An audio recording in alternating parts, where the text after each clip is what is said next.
เนี่ยเจ็บเราเลยมุ่งมั่วโควิดเจพวกเนี่ยมาคือตะเชียวไอ้เจ้าไม่หยอดเจ็บเราเชื่อ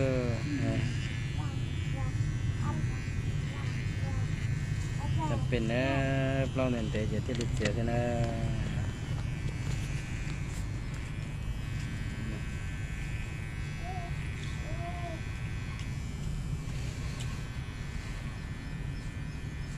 เจก็ท่องกว่าท่านเตะจานแต่เขาก็รู้สึกแบบนั้น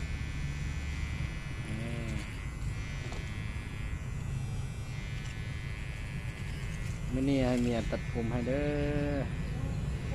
ผมยาวไหลนะ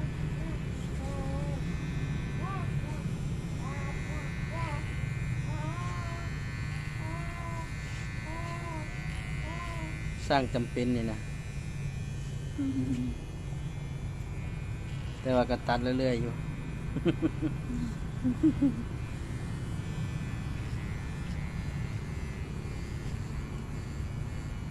แล้วก็อย่างต้นใจเลยต่อก่อนนะ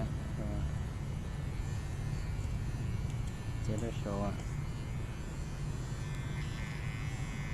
เจก็ได้โชว์ดิต้องเตะเขาก็ถึงเตะเขาก็คือเขาก็จะเสียด้วยก็เจอว่าเราcái chi cò là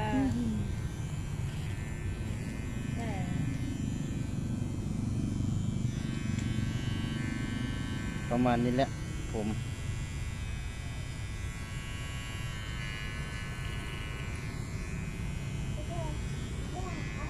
เมียตักสองล้อให้สองร้อง ผู้สาวเห็นผู้สาวบุมัก ผู้สาวเห็นแล้วผู้สาวหนีเลยว่าฉันก็น้องก็ปล่อยน้องก็เขียเคี้ยใช่ไหมนะโอ้ดับเรียกเกอไปไหนตาชุดใคร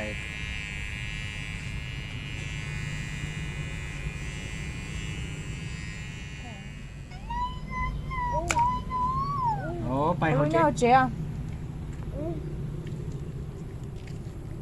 nó chuyện tao mấy